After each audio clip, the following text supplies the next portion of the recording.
राधे राधे।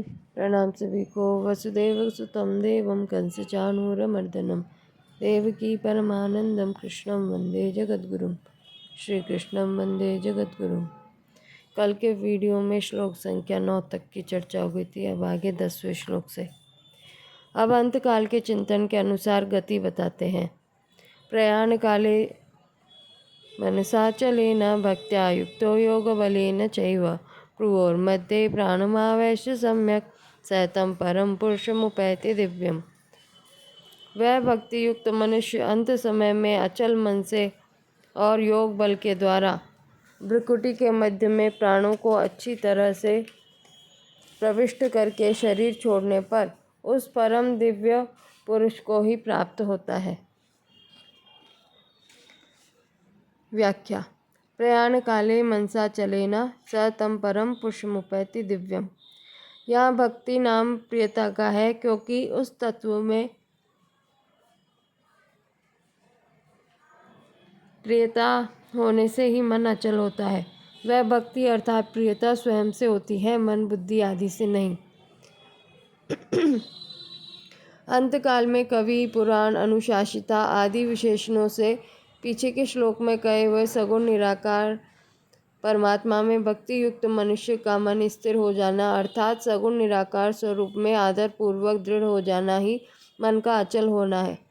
पहले प्राणायाम के द्वारा प्राणों को रोकने का जो अधिकार प्राप्त किया है, उसका नाम योग बल है। उस योग बल के द्वारा दोनों भ्रुवों के मध्य भाग में स्थित जो द्विदल चक्र है, उसमें स्थित सुषुम्ना नाड़ी में प्राणों का अच्छी तरह से प्रवेश करके वह शरीर छोड़कर 10वें द्वार से होकर दिव्य परम पुरुष को प्राप्त हो जाता है। तम परम पुरुषमुपैति दिव्यम पदों का तात्पर्य है कि जिस परमात्मा तत्व का पीछे के श्लोक में वर्णन हुआ है, उसी दिव्य परम सगुण निराकार परमात्मा को वह प्राप्त हो जाता है। 8वें श्लोक में जो बात कही गई थी, उसी को 9वें और 10वें श्लोक में विस्तार से कहकर इन 3 श्लोकों के प्रकरण का उपसंहार किया गया है। इस प्रकरण में सगुण निराकार परमात्मा की उपासना का वर्णन है। इस उपासना में अभ्यास की आवश्यकता है। प्राणायाम पूर्वक मन को उस परमात्मा में लगाने का नाम अभ्यास है।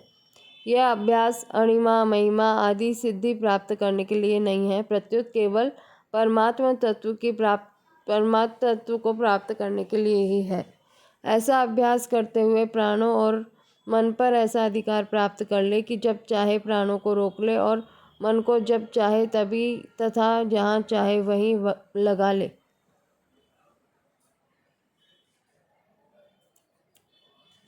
जो ऐसा अधिकार प्राप्त कर लेता है, वही अंतकाल में प्राणों को सुषुम्ना नाड़ी में प्रविष्ट कर सकता है। कारण कि जब अभ्यास काल में भी मन को संसार से हटाकर परमात्मा में लगाने में साधक को कठिनता का, असमर्थता का अनुभव होता है, तब अंतकाल जैसे कठिन समय में मन को लगाना साधारण आदमी का काम नहीं है। जिसके पास पहले से योग बल है, वही अंत समय में मन को परमात्मा में लगा सकता है और प्राणों का सुषुम्ना नाड़ी में प्रवेश करा सकता है। साधक पहले यह निश्चय कर ले कि अज्ञान से अत्यंत परे, सबसे अतीत जो परमात्म तत्व है, वह सबका प्रकाशक, सबका आधार और सबको सत्ता स्फूर्ति देने वाला निर्विकार तत्व है। उस तत्व में ही प्रियता होनी चाहिए, मन का आकर्षण होना चाहिए, फिर उसमें स्वाभाविक मन लगेगा। परिशिष्ट भाव। भक्त्या युक्तः का तात्पर्य है कि संसार की आसक्ति मिट जाने से उस साधक का एक परमात्मा में ही आकर्षण रहता है, अन्य में आकर्षण नहीं रहता। संसारी मनुष्य तो अपरा में आकृष्ट रहते हैं, पर जो अपरा को छोड़कर भगवान में आकृष्ट हो जाता है, वह भक्त हो जाता है। संसारी मनुष्य शरीर संसार में आसक्त होने से विभक्त अर्थात भगवान से अलग हो जाते हैं, पर भगवान में लगा हुआ साधक विभक्त नहीं रहता, प्रत्युत भक्त अर्थात भगवान से एक अभिन्न हो जाता है। योग बलेन कहने का तात्पर्य है कि पहले किए हुए योगाभ्यास के कारण अंत समय में होने वाली अशक्त, अस्वस्थ उसको अशक्त अवस्था उसको बाधा नहीं पहुंचा सकती, उसमें कोई विकार पैदा नहीं कर सकती। प्राणायाम आदि का बल योग बल है। अब भगवान आगे के श्लोक में निर्गुण निराकार की प्राप्ति के उपाय का उपक्रम बताते हैं।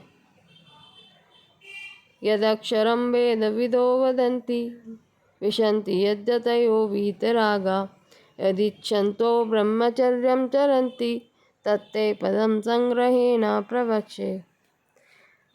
वेद वेत्ता लोग जिसको अक्षर कहते हैं, वीतराग यति जिसको प्राप्त करते हैं, और साधक जिसकी प्राप्ति की इच्छा करते हुए ब्रह्मचर्य का पालन करते हैं, वह पद मैं तेरे लिए संक्षेप से कहूँगा। व्याख्या। 7वें अध्याय के 29वें श्लोक में जो निर्गुण निराकार परमात्मा का वर्णन हुआ था, उसी को यहाँ 11वें, 12वें और 13वें श्लोक में विस्तार से कहा गया है। यदक्षरम वेद विदो वदन्ति। वेदों को जानने वाले पुरुष जिसको अक्षर निर्गुण निराकार कहते हैं, जिसका कभी नाश नहीं होता, जो सदा सर्वदा एक रूप एक रस रहता है, और जिसको इसी अध्याय के 3रे श्लोक में अक्षरम ब्रह्म परमम कहा गया है, उसी निर्गुण निराकार तत्व का यहाँ अक्षर नाम से वर्णन हुआ है। विशन्ति यज्ञतयो वीतरागा। जिनके अंतःकरण में राग का अत्यंत अभाव हो गया है, अतः जिनका अंतःकरण महान निर्मल है और जिनके हृदय में सर्वोपरि अद्वितीय परम तत्व को पाने की उत्कट लगन लगी है, ऐसे प्रयत्नशील यति महापुरुष उस तत्व में प्रवेश करते हैं, उसको प्राप्त करते हैं। यदिच्छन्तो ब्रह्मचर्यं चरन्ति। जिनका उद्देश्य केवल परमात्मा तत्व की प्राप्ति का है, परमात्मा प्राप्ति के सिवाय जिनका और कोई ध्येय है ही नहीं, और जो परमात्मा प्राप्ति की इच्छा रखकर ब्रह्मचर्य का पालन करते हैं, संपूर्ण इंद्रियों का संयम करते हैं, अर्थात किसी भी विषय का भोग बुद्धि से सेवन नहीं करते, तत्ते पदम संग्रहेण प्रवक्षे। जो संपूर्ण साधनों का आखिरी फल है, उस पद को अर्थात तत्व को मैं तेरे लिए संक्षेप से और अच्छी तरह से कहूँगा। संक्षेप से कहने का तात्पर्य है कि शास्त्रों में जिस तत्व को सर्वोपरि विलक्षण बताया गया है, हर एक आदमी उसको प्राप्त नहीं कर सकता। ऐसी जिसकी महिमा बताई गई है, वह पद तत्व किस तरह से प्राप्त होता है, इस बात को मैं कहूँगा। अच्छी तरह से कहने का तात्पर्य है कि ब्रह्म की उपासना करने वाले जिस तरह से उस ब्रह्म को प्राप्त हो जाते हैं, उसको मैं अच्छी तरह से कहूँगा। परिशिष्ट भाव। इस श्लोक में गौणता से चारों आश्रमों का वर्णन ले सकते हैं। जैसे यदक्षरम वेदविदो वदन्ति, पदों से गृहस्थाश्रम का संकेत है, क्योंकि वेदों का अध्ययन करना ब्राह्मण का खास काम है। विशन्ति यज्ञतयो वीतरागा, पदों से संन्यास और वानप्रस्थाश्रम का संकेत है। यदिच्छन्तो ब्रह्मचर्यं चरन्ति, पदों से ब्रह्मचर्य आश्रम का संकेत है। मुक्ति सभी वर्णों आश्रमों में हो सकती है, इसलिए भगवान ने आश्रमों का स्पष्ट रूप से वर्णन नहीं किया है, और वर्णों का स्पष्ट रूप से वर्णन भी कर्तव्य पालन की दृष्टि से किया है। अर्जुन क्षत्रिय थे और वे अपने युद्ध रूप कर्तव्य को छोड़ना चाहते थे, इसलिए भगवान ने उसको अपने कर्तव्य में लगाने के उद्देश्य से वर्ण धर्म का वर्णन किया।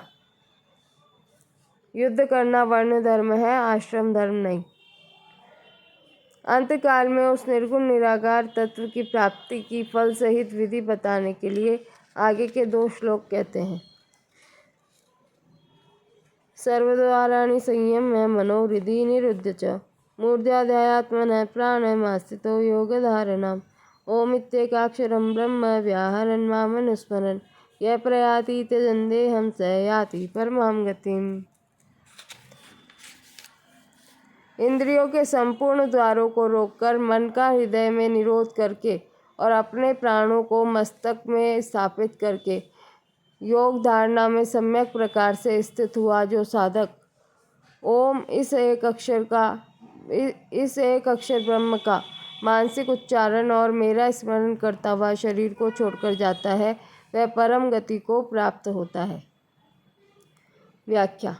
सर्वद्वाराणि संयम्य, अंत समय में संपूर्ण इंद्रियों के द्वारों का संयम कर ले, अर्थात शब्द स्पर्श रूप रस और गंध इन पांचों विषयों से श्रोत्र, त्वचा, नेत्र, रसना और नासिका, इन पांचों ज्ञानेंद्रियों को तथा बोलना, ग्रहण करना, गमन करना, मूत्र त्याग और मल त्याग, इन पांचों क्रियाओं से वाणी, हाथ, चरण, उपस्थ और गुदा, इन पांचों कर्मेंद्रियों को सर्वथा हटा ले।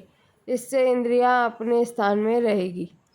मनोहृदय निरुद्ध च, मन का हृदय में ही निरोध कर ले, अर्थात मन को विषयों की तरफ न जाने दे।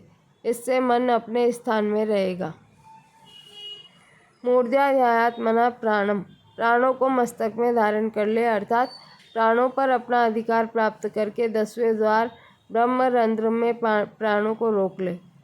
आस्थितो योग धारणा, इस प्रकार योग धारणा में स्थित हो जाए। इंद्रियों से कुछ भी चेष्टा न करना, मन से भी संकल्प विकल्प न करना और प्राणों पर पूरा अधिकार प्राप्त करना ही योग धारणा में स्थित होना है।